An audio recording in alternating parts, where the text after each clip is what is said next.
Today you are going to learn English language in a new, exciting and enjoyable way. So, आपको English language सीखने के लिए मैंने कुछ 9 पॉइंट आपके लिए शॉर्टलिस्ट किए हैं. 9 मोस्ट इंपॉर्टेंट पॉइंट्स.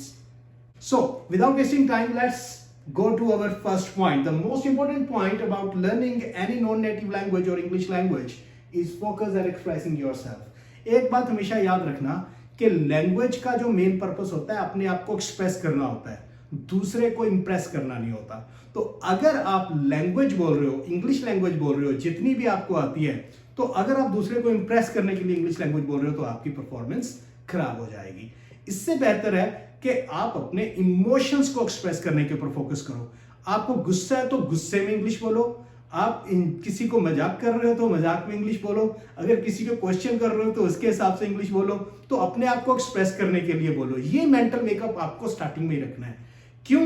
क्योंकि हिंदी और पंजाबी में तो आप ऐसा करते हो, जो आपकी नेटिव लैंग्वेज है, चाहे तमिल है, मलयालम है, कन्नड़ है, पंजाबी है, हिंदी है या कोई और लैंग्वेज है. तो जैसे एग्जांपल देता हूं, आप फिल्म देख के आए हो, आपने बहुत एंजॉय किया फिल्म को, तो आप कैसे बोलते हो? आप कहते हो बहुत ही मजा आया यार. तो आप उसको एक्सटेंड करते हो, उसमें इमोशंस डालते हो, अपने आप को एक्सप्रेस करते हो. और बहुत ही ज्यादा मजा आया तो आप कहते हो यार बहुत ही मजा आया यार. तो आप अपने आप को एक्सप्रेस करते हो. और जब इंग्लिश में, क्योंकि आप इंग्लिश में बोल रहे हो, तो आप वो इमोशंस जो आपका एक्सप्रेशन है, वो एक्सप्रेशन इस लैंग्वेज में नहीं ला पाते हो. इसके कारण आपकी लैंग्वेज के प्रति उतनी ज्यादा अटैचमेंट नहीं हो पाती और दूसरे इतना ज्यादा प्रभावित नहीं होते उससे. तो आपका फोकस लोगों को इंप्रेस करना नहीं होना चाहिए. अब इसी चीज को आप इंग्लिश में बोलोगे, it was really beautiful, I really enjoyed it. तो आप रियली को ऐसे नकली की तरह एक्सटेंड करके मत बोलो कि really beautiful. Now it was really beautiful. तो ये जितना भी आए, जैसे भी आए, थोड़ा सा ज्यादा आए, कम आए, इट वाज रियली ब्यूटीफुल. तो language, focus at expressing yourself, not at impressing others. That's a very important point. So let's head to the second point.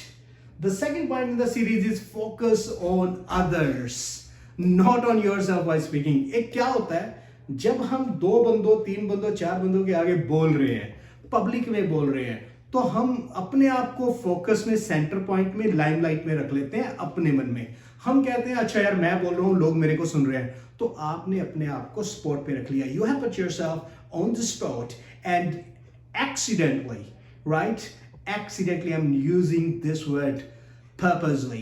You are accidentally, because not intentionally, but accidentally, you're putting yourself under undue pressure. आपने अपने ऊपर undue pressure बना लिया है. So it's very important, right, to focus on others while speaking, not at yourself. This can hamper your performance. आपकी performance खराब हो सकती है. Next point in the series is focus on flow and pronunciation rather than correct grammar. देखो भैया, ये तो clear है कि आपको इंग्लिश लैंग्वेज अच्छी तरह से नहीं आती है. अभी आपने सीखनी स्टार्ट की है या बहुत अच्छी तरह से नहीं आती है, ठीक है, एक मीडियोकर लेवल की इंग्लिश लैंग्वेज आती है. तो आप as a native, non native language, तो आपको ग्रामर जब इतनी अच्छी तरह से नहीं आती है तो आप उसके ऊपर क्यों फोकस कर रहे हो? People focus at there strengths, not at there weaknesses. अपने स्ट्रेंथ्स को बैक करो ना. अपनी वीकनेस को क्यों बैक कर रहे हो? आपकी वीकनेस है ग्रामर, तो ग्रामर को भूल जाओ.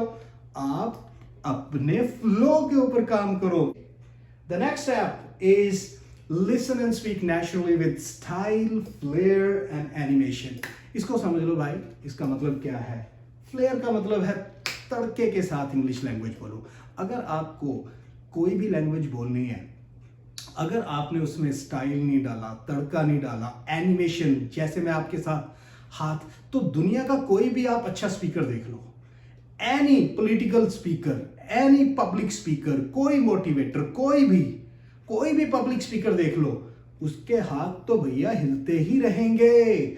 वो नेचुरली हिलते हैं, वो एनिमेटेड तरीके से बोलता है. उसको ये लगता है कि यार वो फेस भी बनाएगा, आपसे बात भी करेगा, वो अपने आप को मूव करता ही है.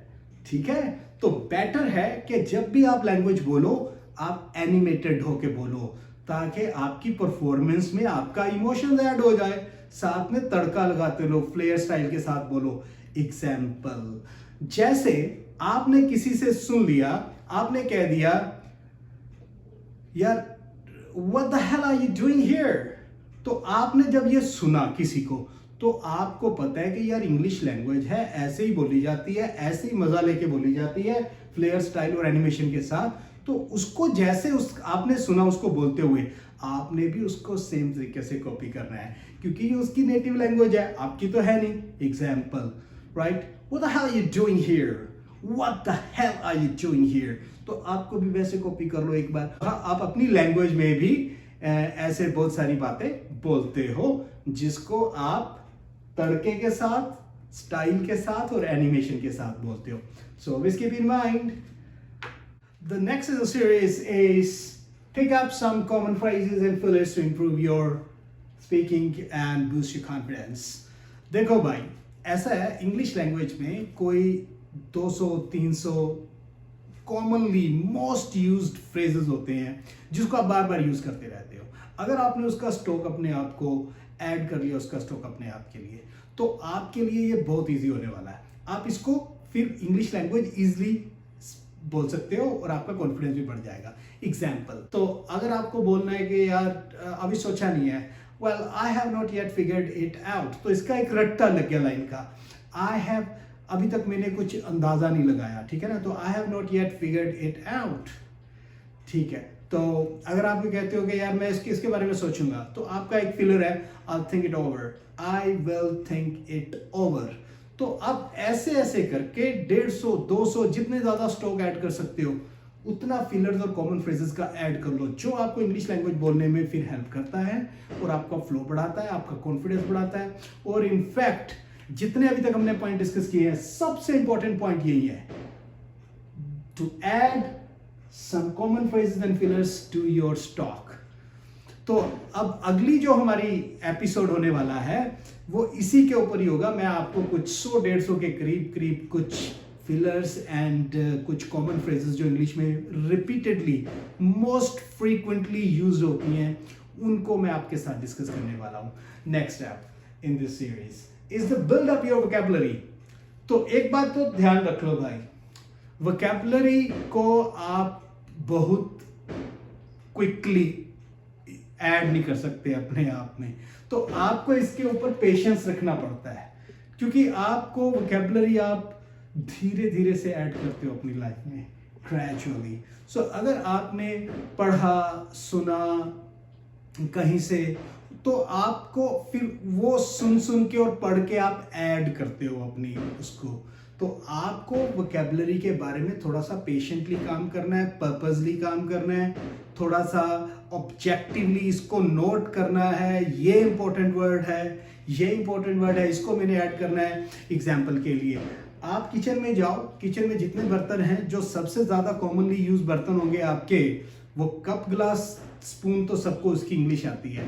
आपको कढ़ाई को क्या कहते हैं, आपकी हांडी को क्या कहते हैं, आपके संदूक को क्या कहते हैं, इन जैसे वर्ड्स को एक बार 10-12 वर्ड होंगे, उसको नोट कर लो, ऐड कर लो, सीख लो, समझ लो। जो किचन के थोड़े बहुत काम होंगे, ग्रेट करना है, ठीक है, या एक चुटकी डालना है, या दूध को उबालना है, तो ऐसे ऐसे करके कोई 20-25 वर्ड टोटल बन जाएंगे जो आपका किचन में से निकल के आएंगे। तो ये वोकैबुलरी आप धीरे धीरे से ऐड कर सकते हो। तो ये टॉपिक्स बहुत हैं, ये 100-150 टॉपिक होंगे, जिसको आपके ऊपर स्लोली, स्टडीली एंड ग्रेजुअली इसको आप बिल्डअप कर सकते हो। You have to be very patient with vocabulary building, right? So don't be impatient. We will add these things in later videos. तो आपको काफी कुछ इसके ऊपर, सब जितने पॉइंट्स हमने डिस्कस किए हैं, ये सारे पॉइंट्स के ऊपर मैं डिटेल में वीडियो बनाऊंगा, तो तब इन सब के ऊपर आपको बहुत कुछ सीखने को मिलेगा। Next in the series is learn basic and advance grammar in an enjoyable way with enjoy IELTS, ठीक है? तो ये आप जब इसके ऊपर भी एक सीरीज बनेगी जिसमें मैं आपको शॉर्ट में कोई 20 मिनट में सारी की सारी ग्रामर बताने की कोशिश करूंगा, तो that will be around 20 minute series, जिसमें मैं कंप्लीट ग्रामर आपको बता दूंगा।